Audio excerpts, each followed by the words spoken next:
Monsieur Sibetta, bonjour. Bonjour. Vous êtes le maire de Carrosse.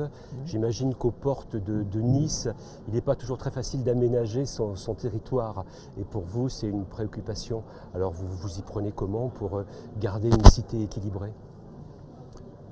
Ça n'a rien à voir avec le fait qu'on soit aux portes de Nice, mais je crois que ça doit être un sujet essentiel pour n'importe quel maire. C'est vrai que nous sommes aussi dans la vallée du Var, qui a tendance à se développer. Et justement, ma préoccupation, c'est de penser la ville de demain.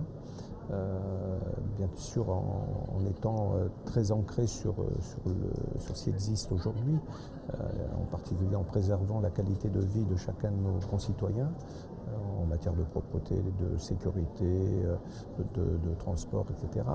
Mais aussi prendre en compte effectivement ces besoins qui existent en matière de logement et faire en sorte à ce qu'on puisse avoir une vision à la fois globale de l'aménagement du territoire et en même temps une vision durable de cet aménagement du territoire.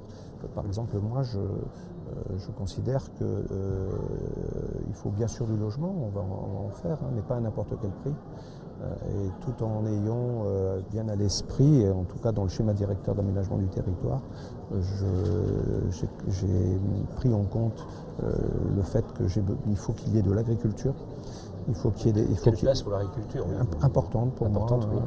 Il faut qu'il y ait du service à la population. Il faut qu'il y ait des activités également, bien sûr économiques. Importantes sur la commune? Alors, on a une municipale très peu, mais bien sûr il reste encore une réserve foncière et le PLU a pour objectif justement de préserver ces équilibres et éviter qu'on se retrouve avec les problèmes qu'on a rencontrés dans le passé, c'est-à-dire construire et réaliser des villes nouvelles. Voilà. D'accord.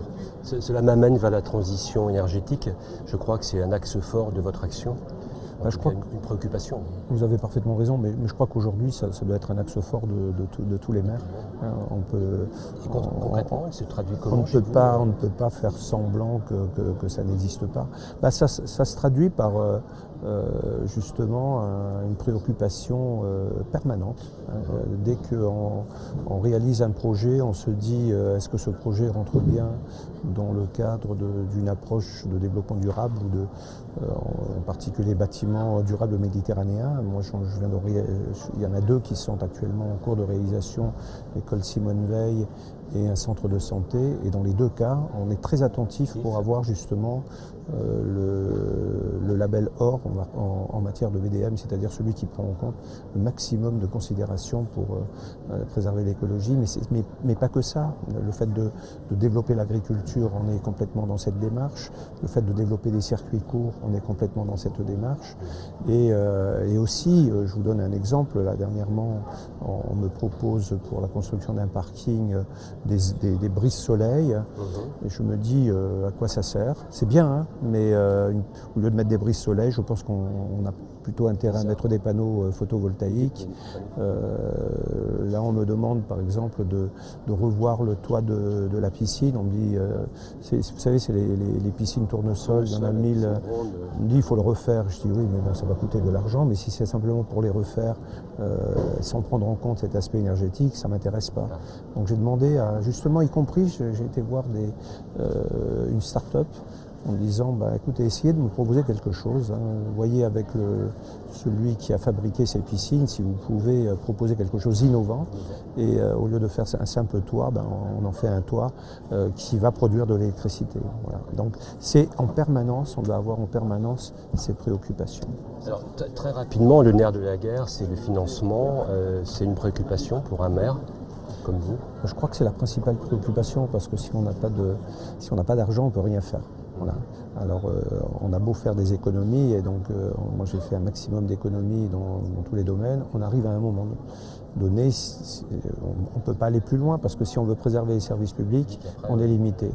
Donc il faut trouver l'argent. Donc on voit bien que les subventions, ça commence à être de plus en plus limité. Sur la réforme fiscale, c'est vrai qu'on est encore un petit peu dans le flou, même si on nous garantit en tout cas une compensation. Taxe d'habitation. Mais bon, il faut essayer de réfléchir à des modes, à des recettes nouvelles, à des recettes supplémentaires. Et moi, c'est ce que je prends en compte en particulier. Architecture fiscale et une... En dehors de ça, donc, on a quelques terrains et il faut absolument que ces terrains puissent générer des recettes en réalisant par exemple un village d'artisans avec des loyers pérennes et réguliers. Voilà, c'est un peu l'idée, c'est-à-dire quel genre de produit on peut